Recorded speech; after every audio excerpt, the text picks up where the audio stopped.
7월 두 번째 주일을 우리가 맞았습니다. 저는 지난주 상당히 더운 날들을 보내고 또 한 며칠 정도는 조금 선선했습니다. 그래서 느낌에 그런 느낌이 드는 거예요. 초복이 왔다가 중복이 왔다가 말복이 지나간 것 같다, 이런 느낌을 받았어요. 이건 제 착각인데 주 초에 참 많이 이렇게 더웠던 시간들 때문에 또 잠 못 이루는 시간들도 많았으리라고 생각이 되고, 저도 그랬습니다. 몇 번 깨기도 했는데, 근데 이제 지난 며칠 동안엔 좀 선선해지니까 꼭 말복이 지나간 것 같은 느낌이 들어요. 사실 초복도 안 왔는데 말이죠. 어쨌든 굉장히 무더운 날씨에 또 스트레스를 많이 받기도 쉽고 또 건강을 해치기 쉬운 때 있는 이만큼 여러분의 건강을 잘 살피면서 마음 단속 잘 하시는 시간들이 되기를 바랍니다. 오늘도 주님 앞에 잘 오셨습니다. 우리 하나님께서 여러분들에게 은혜와 평강으로 함께 해주시기를 진심으로 바랍니다. 오늘 우리가 읽은 말씀은 시편 19편에 있는 말씀을 함께 읽었습니다. 이 시편의 대부분은 다윗이 기록을 했는데, 이 19편 역시 다윗이 기록했다. 표제해 보게 되면 다윗의 시, 이렇게 표현이 되어 있습니다. 다윗은 어린 시절 목자로서 가축을 돌보고, 그는 집안에서 사는 것보다는 바깥에서, 즉 산이나 들이나 때로는 광야에서 보내는 시간들이 많았을 것입니다. 사람들이 북적북적거리며 살아가는 그 세상이 아니라 자연 속에서 보내는 시간이 많았을 거예요. 가축을 돌보느라 분주하게 움직이는 시간들, 또 맹수들로부터 그 가축을 지켜내기 위해서 또 사력을 다하는 그런 시간들도 있지만, 그런 시간들 외 대부분은 자기 자신과 스스로 대화하는 시간을 가졌을 수도 있고, 또 자연과 더불어서 또 대화를 나누기도 했을 것이고, 자신을 찾아오시는 하나님과 보낸 시간들이 참 많았을 것입니다. 시편 19편은 마치 그런 모습을 우리에게 상상하게 해주는 그런 시편이다 하겠습니다.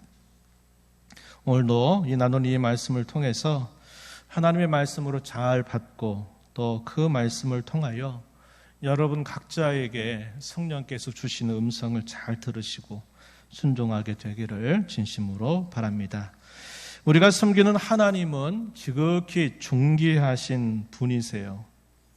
우리가 살고 있는 이 세상의 차원과는 비교할 수 없을 만큼 하나님은 높으신 분이십니다. 우리가 이 세상에서 하나님을 찾아가 만날 수 있는 분, 그런 분이 하나님은 아니시란 말이죠. 하나님이 친히 찾아오셔서 저와 여러분의 눈높이에 맞추어 주셔야만 우리는 하나님을 만날 수 있습니다. 우리가 하나님 앞에 예배를 드리는 이 시간은 하나님께서 내가 너희를 만나주겠다 약속하신 그런 공적인 시간입니다. 오늘 이 시간에도 그런 만남이 있어서 행복하고 즐거운 시간이 되기를 바라는 마음입니다. 하나님은 스스로 자신을 감추시기도 하시고, 하나님은 자신을 드러내시기도 하십니다. 하나님이 자신을 드러내신다, 이 말을 조금 전문적인 말로 계시하신다, 이렇게 표현하는 말입니다. 계시한다 하는 이 말은 마치 보따리 속에 무엇인가를 싸고 있는데, 그 보따리 안에 싸고 있는 것이 무엇인가를 보여주기 위해서 보따리 끈을 풀어 제치는 것을 말해요. 그러면 그 보따리 안에 뭐가 있구나를 우리가 보게 되는 겁니다. 하나님이 자신을 계시하신다, 하나님을 드러내신다 하는 것도 그와 비슷한 뜻을 갖고 있습니다. 하나님께서 그렇게 자신을 드러내시는 방법은 크게 두 가지가 있는데요. 하나는 그분이 창조하신 이 세계를 통해서 하나님 자신을 드러내시는 방법이 있고, 또 하나는 말씀, 곧 성경을 통해서 자신을 드러내시는 방법이 있습니다.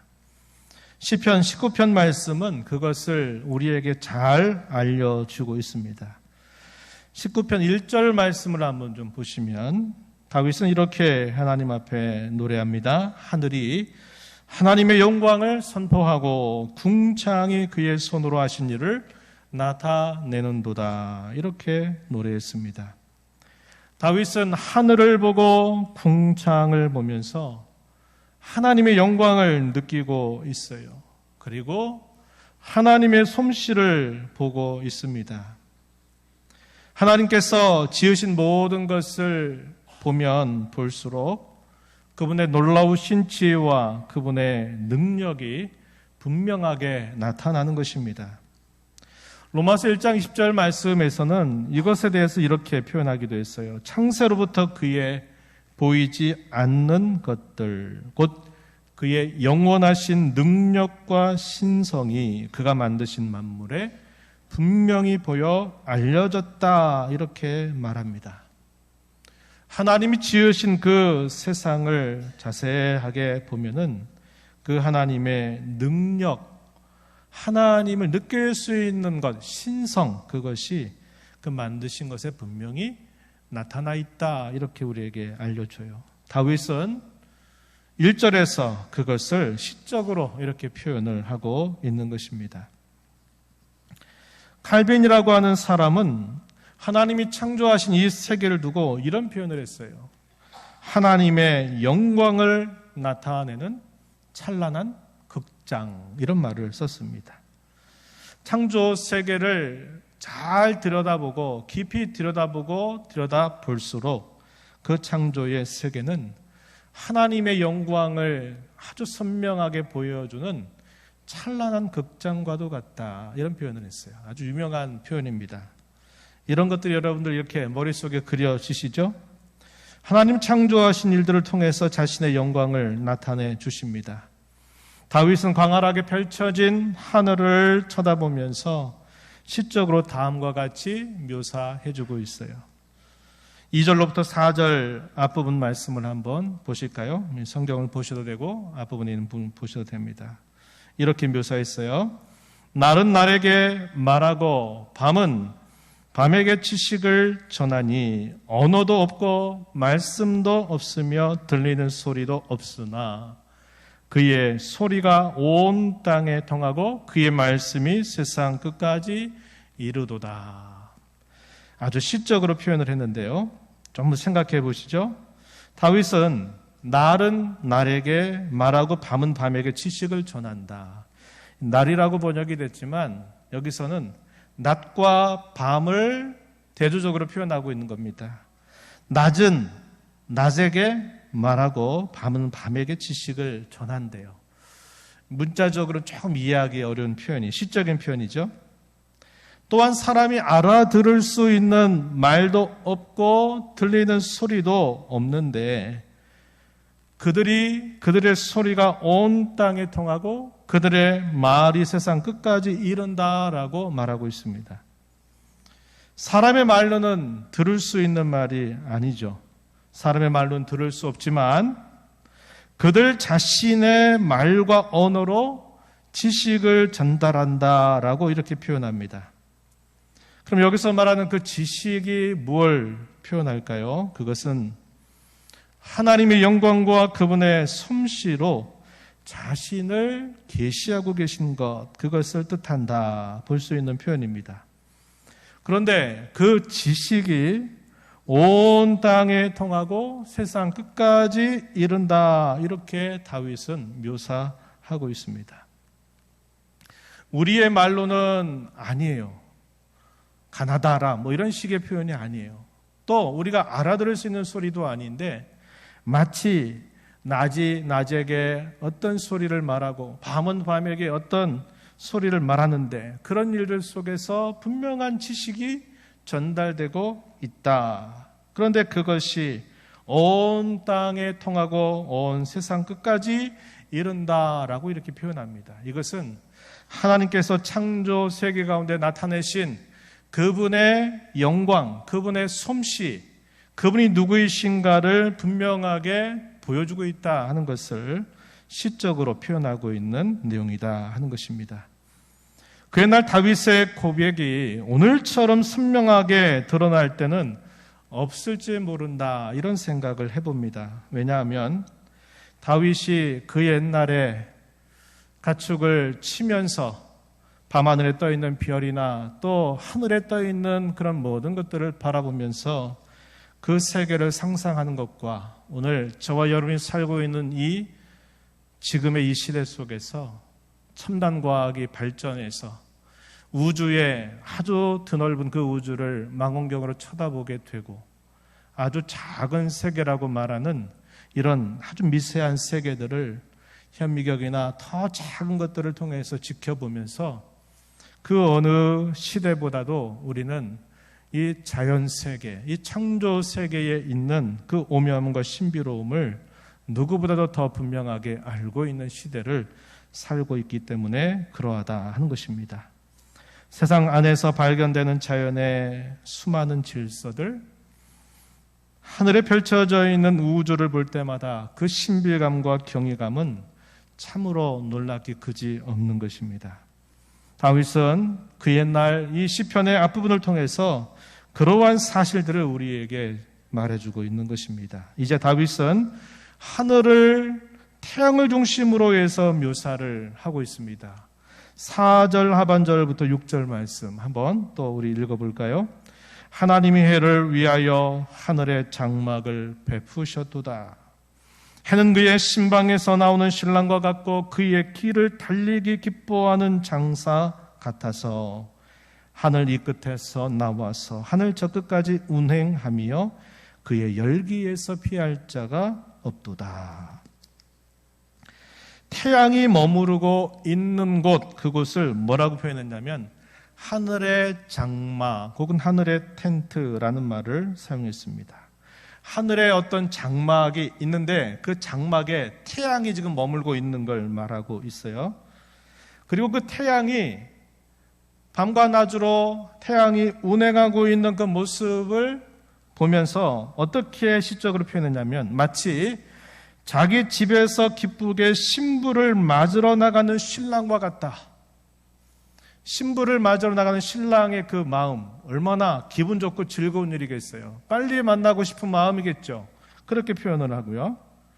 또 자기에게 주어진 자기의 길을 달리는 장사와 같다라고 묘사했는데 이건 무슨 말이냐면 운동 경기에서 달리기 같은 이런 경주에서 자기에게 주어져 있는 그 경기의 코스를 달리는데 금메달리스트, 누가 봐도 금메달리스트라고 말하는 챔피언, 이런 챔피언이 자기에게 주어진 그 경주의 코스를 이제 기대를 가지고 힘차게 달려가고 있는 그 모습으로 태양이 운행하고 있는 것을 그렇게 묘사해 주고 있다 하는 것입니다.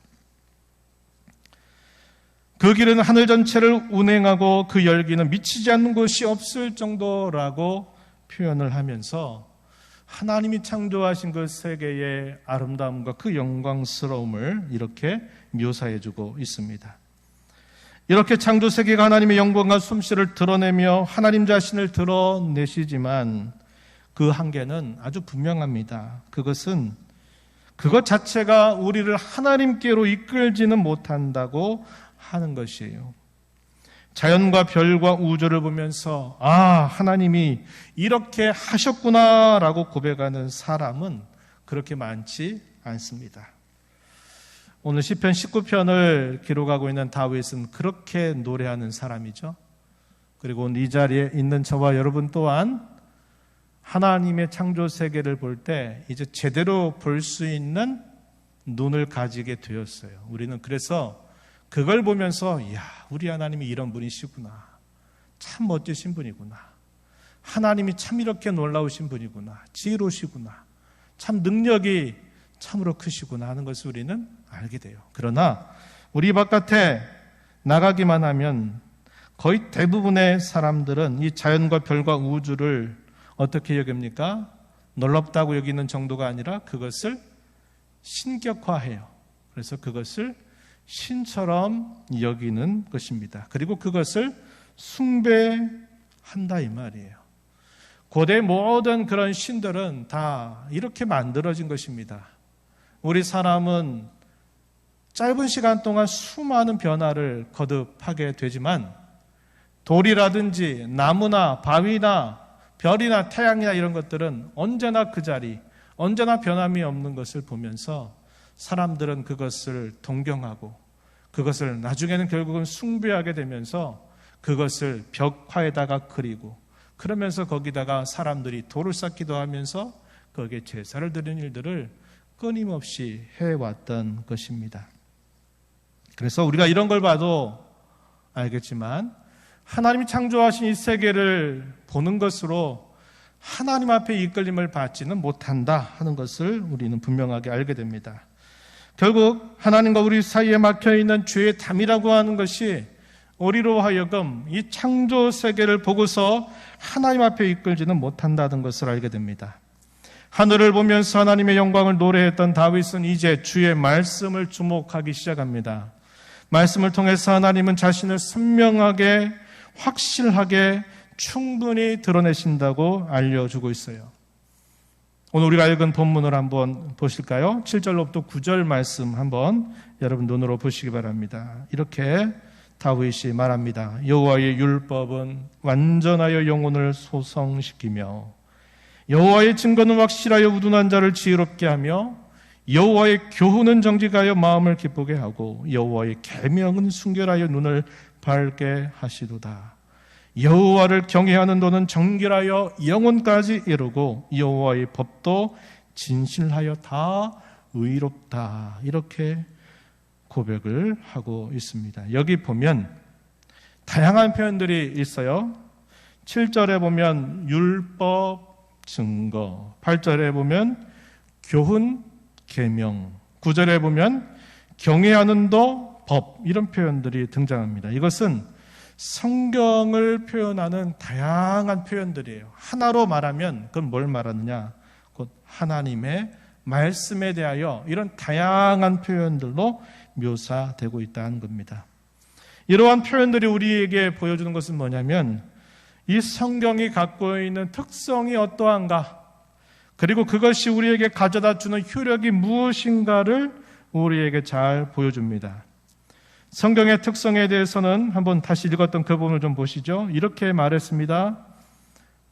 성경은 완전하고 확실하다. 이 확실하다 이 말 대신에 믿을만하다 이런 표현입니다. 믿을만하다 7절에, 또 8절에 보면 성경에 대하여 정직하다 이 말은 옳다라는 말이고요. 순결하다 이런 표현이 되어 있는데 이것은 빛을 비추어 준다 그런 의미를 나타냅니다. 그리고 9절에 보면 정결하다라는 말은 순수하다 이런 의미고요. 진실하다 이 말은 확실하다, 분명하다라는 표현을 전달해 주고 있습니다. 이러한 표현들은 하나님의 말씀은 완전하고 하나님의 말씀은 믿을만하고 하나님의 말씀은 아주 명료하고 하나님의 말씀은 틀림이 없고 하나님의 말씀은 우리에게 충분하다라는 것을 이런 다양한 표현들을 통해서 우리에게 소개를 해주고 있는 것이에요.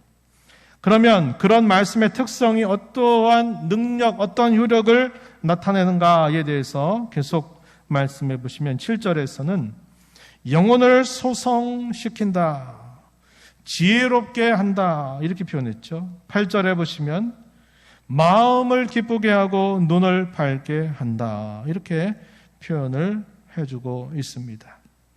이 눈을 밝게 한다라고 하는 표현과 함께 우리가 생각할 수 있는 우리가 잘 아는 구절을 하나 여러분들에게 소개합니다. 시편 119편 105절 말씀에 보면은 이런 말씀이에요. 주의 말씀은 내 발의 등이요 내 길의 빛입니다 라고 하는 고백입니다. 시편 119편은 성경에서 가장 긴 절을 가지고 있어요. 119편의 주제를 하나로 말하면 성경에 대한 놀라운 기록들을 그 풍부한 그런 고백을 통해서 전달해주고 있는 장입니다. 105절 거기 말씀에 주의 말씀이 내 발에는 등이지만 내가 가는 길에는 빛이 된다 이렇게 말합니다. 작은 것으로부터 큰 것에 이른다, 이런 표현을 사용하고 있는 겁니다. 이것은 의도적인 표현이에요. 하나님의 말씀은 내가 가는 발에는 내 발을 비춰주는 등의 역할을 하지만 내가 가는 그 길에 대해서는 그 길을 비추어주는 빛과 같다고 말하는 겁니다. 이 말은 하나님의 말씀이 아주 작은 것에서부터 그리고 아주 큰 것에 이르기까지 하나님의 말씀은 우리의 가는 길을 인도해 준다. 이것을 이렇게 시적으로 표현하고 있는 말씀이 되는 것입니다. 또 9절 말씀으로 다시 돌아가서 보시면 하나님의 말씀에 효력에 대하여 그 말씀이 영원까지 이른다. 그 말씀은 다 의롭다라고 이렇게 다윗은 고백하면서 우리에게 알려주고 있습니다. 성경이야말로 하나님이 자신을 가장 확실하고 분명하게 충분히 계시해 주는 수단임을 알게 됩니다.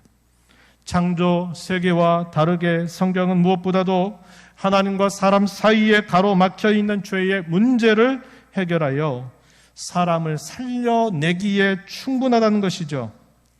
하지만 우리가 분명히 기억해야 될 것은 성경이 이러한 특성과 효력을 가지고 있다 하더라도 그것이 모든 사람에게 다 이루어지는 일은 결코 아니라고 하는 사실입니다. 하나님께서 반드시 자신의 길로 이끄시는 사람들에게서 이 성경의 효력이 나타나게 된다 하는 것입니다. 다윗은 말씀을 통해서 자신을 계시하신 하나님이 자신을 구원과 경건에 이르게 했음을 고백하고 있습니다. 11절로부터 13절 말씀을 한번 보실까요? 거기 보시면 다윗이 이렇게 표현했습니다. 또 주의 종이 이것으로 경고를 받고 이것을 지킴으로 상이 크니이다. 자기 허물을 동이 깨달을 자 누구리요 나를 숨은 허물에서 벗어나게 하소서. 주의 종에게 고의로 죄를 짓지 말게 하사 그 죄가 나를 주장하지 못하게 하소서. 이렇게 그는 하나님의 말씀을 이야기하면서 그 말씀으로 자기에게 이렇게 해달라고 하나님 앞에 간구를 올리고 있다고 하는 것입니다. 다윗은 여기서 하나님의 말씀이 자신에게 어떠한 요력을 미치는가를 잘 알려주고 있어요. 경고를 받고 말씀을 따르면 상을 받는다라고 그는 고백했죠. 또한 말씀을 통해서 자기의 허물을 깨닫고 숨은 허물과 고범죄를 발견하고 다시는 그 죄가 자기를 주장하지 못하게 해달라라고 기도를 올리고 있습니다. 이와 같이 성경은 우리를 죄에서 떠나게 해주는 능력이 있다는 것을 우리에게 알려주고 있습니다. 시편 119편 11절 말씀에 보면 이와 비슷한 표현을 우리가 확인할 수 있는데요. 거기 이렇게 말합니다. 내가 주께 범죄하지 아니하려 하여 주의 말씀을 내 마음에 두었나이다. 주의 말씀을 내 마음에 두었더니 내가 범죄하지 않게 되었다. 이런 고백을 우리에게 알려주고 있는 겁니다. 하나님의 말씀이 우리의 심령 속에 충만해 보세요. 이걸 성경은 또 뭐라고 말하냐면 성령의 충만함이 곧 그의 말씀이 우리 안에 충만한 것이고 그렇게 말씀이 충만하고 혹은 성령이 충만하면 죄가 우리를 주장하지 못하게 돼요. 죄가 우리 안에 거할 수가 없게 된다고 성경은 가르쳐주고 있는 것입니다. 이와 같이 성경은 하나님이 이끄시는 사람에게 이런 구원의 능력, 경건에 이르게 하는 능력을 가져다 준다고 가르쳐주고 있습니다. 우리는 이와 똑같은 가르침을 우리가 잘 아는 신약 성경 디모데후서 3장 15절 이하로부터 확인할 수 있습니다. 많이 암송하게 되는 구절이죠. 이렇게 말합니다. 디모데후서 3장 15절 이렇게 말해요. 성경은 능히 너로 하여금 그리스도 예수 안에 있는 믿음으로 말미암아 구원에 이르게 이르는 지혜가 있게 한다. 성경에 대해서 뭐라고 말합니까? 구원에 이르는 지혜가 있다. 이렇게 말해요. 그런데 이렇게 지혜만 있으면 안 되겠죠. 그 말씀의 효력이 나타나야만 돼요. 16절에 말하기를 모든 성경은 하나님의 감동으로 된 것으로 교훈과 책망과 바르게 함과 의로 교육하게 유익하니 이는 하나님의 사람으로 온전하게 하며 모든 선한 일을 행할 능력을 갖추게 하려 함이라. 그 말씀의 효력이 이렇게 나타나서 그를 참된 경건의 모습으로 이르게 한다는 것을 우리에게 잘 가르쳐주고 있는 것입니다. 우리는 지금까지 시편 19편 말씀을 살펴보면서 하나님은 자신을 계시하실 때 창조 세계를 통해서 그리고 말씀을 통해서 그렇게 하심을 살펴보았습니다. 하나님이 말씀을 통해서 우리에게 자신을 드러내실 때 우리는 어떤 자세를 가져야 될까요? 그 말씀에 대하여 적극적으로 응답하는 자세를 가져야 합니다. 사실 이것마저도 하나님의 은혜가 없이는 되는 일이 아니기 때문에 우리는 그 말씀이 내게 그렇게 역사하도록 늘 기도하는 일은 결코 쉬어서는 안 됩니다. 이제 계시하신 하나님 앞에서 적극적으로 응답하기 위하여 저는 여러분들에게 세 가지를 힘쓰자라고 말씀을 드리면서 말씀을 마무리하려고 합니다. 첫 번째는 우리가 잘 아는 말 중에 그런 말 있죠. 먹어봐야 맛을 안다 하는 말처럼 하나님의 말씀을 그저 읽기만 하거나 그저 듣기만 하거나 그저 생각하기만 하지 말고 맛을 보라는 겁니다. 맛을 실제로 보라는 거예요. 하나님의 말씀의 맛에 대해서 성경은 이렇게 말합니다. 성경에는 단맛이 있고 성경에는 쓴맛이 있다. 이렇게 성경 우리에게 알려주고 있습니다. 단맛이 있고 쓴맛이 있는데 결과적으로 성경은 우리에게 단맛을 준다라고 가르쳐 줍니다. 그럼 우리가 언제 쓴맛을 느끼게 될까요?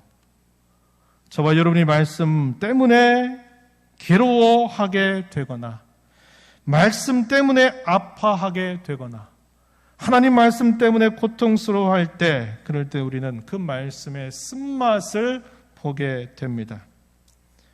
저와 여러분의 심령을 찌를 때 저와 여러분을 징계할 때에도 그렇습니다.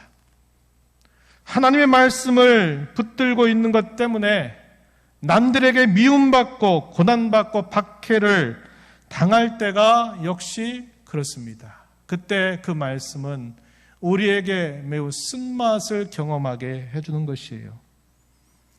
그러나 그것이 저와 여러분에게 양약이 되어서 마침내는 우리를 고치고 우리를 새롭게 하고 우리를 단련하게 해주는 것입니다.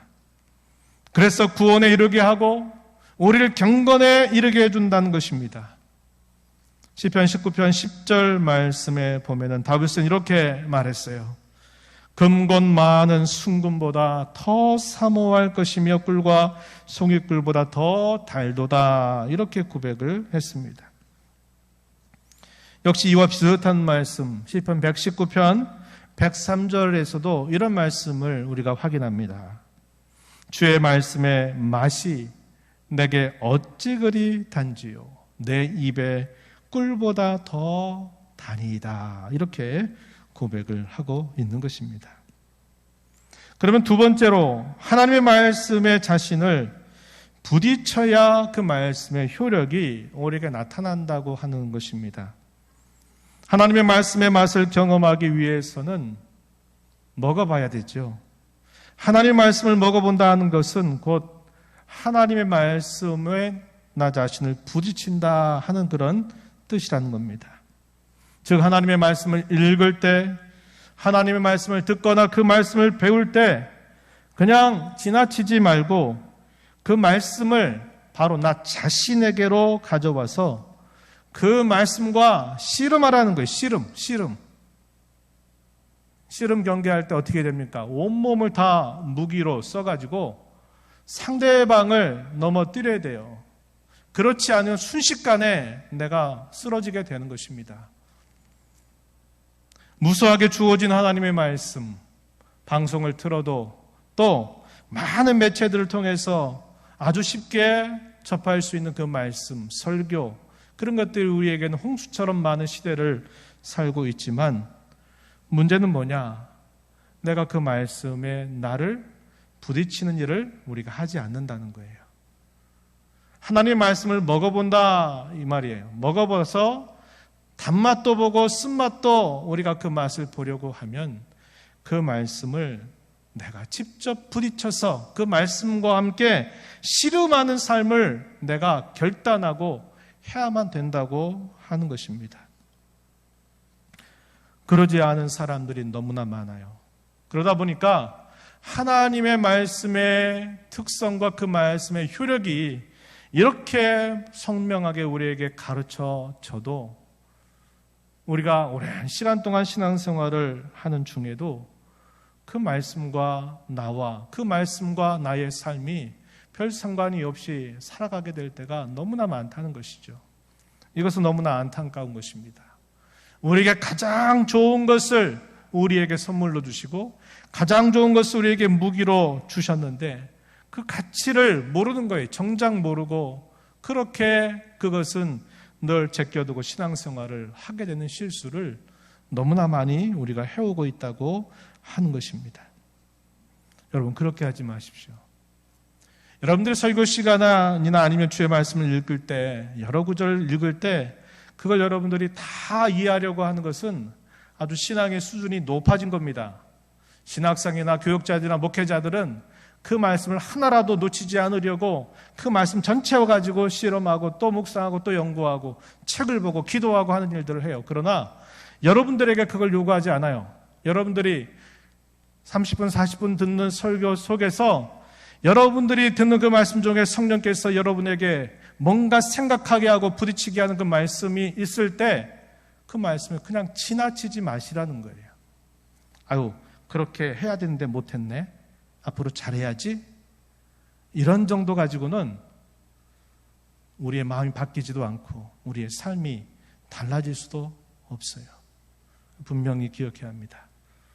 많은 것들을 듣고 많은 것들을 아는 것이 중요한 게 아니에요. 그보다도 중요한 것은 내게 있는 어떤 말씀 그 한두 가지라도 내가 그걸 붙들고 씨름을 하는 거예요. 우리의 신앙은 진실해야만 되잖아요. 진실해야죠. 진실함이 떨어져 버리면 그 신앙은 다 것입니다. 그 진실한 게 뭘까요? 하나님의 말씀을 정직하게 그 말씀을 대면하는 거죠. 그 말씀과 부딪히는 거예요. 그게 정직한 거예요. 그냥 대충대충 아이고 그러려니 넘어가는 게 아니라고 하는 말입니다. 여러분 꼭 기억하십시오. 하나님 말씀에 여러분 자신을 부딪히세요. 그리고 여러분들이 듣는 설교 가운데 특별히 다 받으면 좋지만 다 받지 못하더라도 여러분들에게 들려주신 어떤 말씀이 있을 때 그 말씀을 붙들고 씨름하시라고 하는 거예요. 씨름. 기도하고 나는 어떤가를 살펴보고 내가 어떻게 해야 되는가를 나는 왜 그렇게 안 되는가를 생각해보고 어떻게 하면 될지를 또 생각하고 하는 일들을 여러분들이 한 가지라도 하시란 말이에요. 그리고 그것을 가지고 한 주간 6일 동안을 한번 살아보세요. 그럼 그 말씀 여러분들에게 여러분을 어떻게 바꾸어 가는지 우리를 어떻게 새롭게 하는지를 우리는 경험할 수 있게 된다고 하는 것입니다. 그래서 우리가 앞에서 살펴본 것처럼 11절로부터 13절 말씀에서 본 것처럼 다윗은 하나님의 말씀을 통하여 자신의 책망과 경고를 받고 지켜서 상을 받는다고 고백하였고 그는 말씀을 통해서 자기의 허물과 숨은 죄와 고범죄를 발견하고 자신을 주장하는 죄에서 떠나기를 그는 하나님 앞에 기도했습니다. 저와 여러분도 그렇게 할 때 그 말씀의 효력을 경험하게 된다 하는 것을 우리는 배우게 되는 것입니다. 마지막으로 그 말씀을 통해서 우리는 하나님과 늘 교통하는 삶을 살아가야만 한다 하는 것입니다. 19편 마지막 14절 말씀 한번 보시죠. 다윗은 이렇게 간구합니다.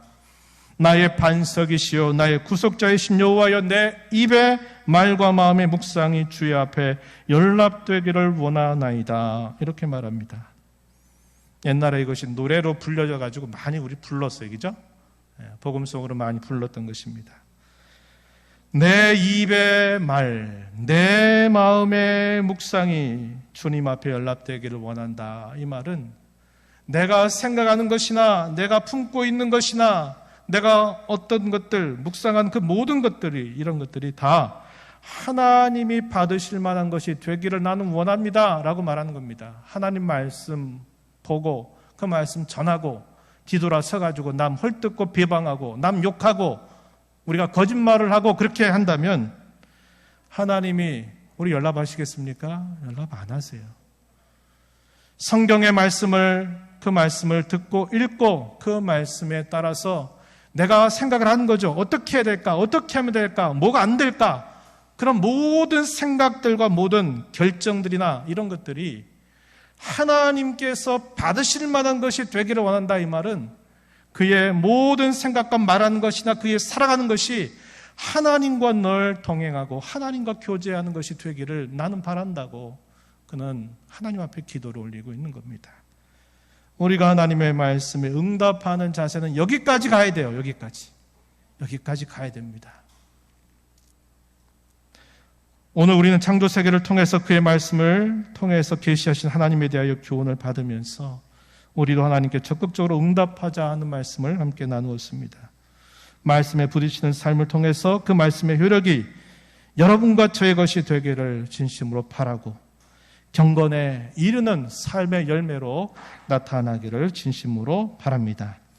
하나님 아버지, 오늘도 저희에게 귀한 말씀을 통하여 하나님은 언제나 저희에게 계시하시는 분으로 저희에게 나타나시고 저희에게 은혜를 베푸셔서 저희로 하나님께로 이끌어 주셔서 그 말씀이 저희에게 구원의 능력이 되고 경건에 이르게 하는 능력이 되게 하신 것을 저희가 살펴보았습니다.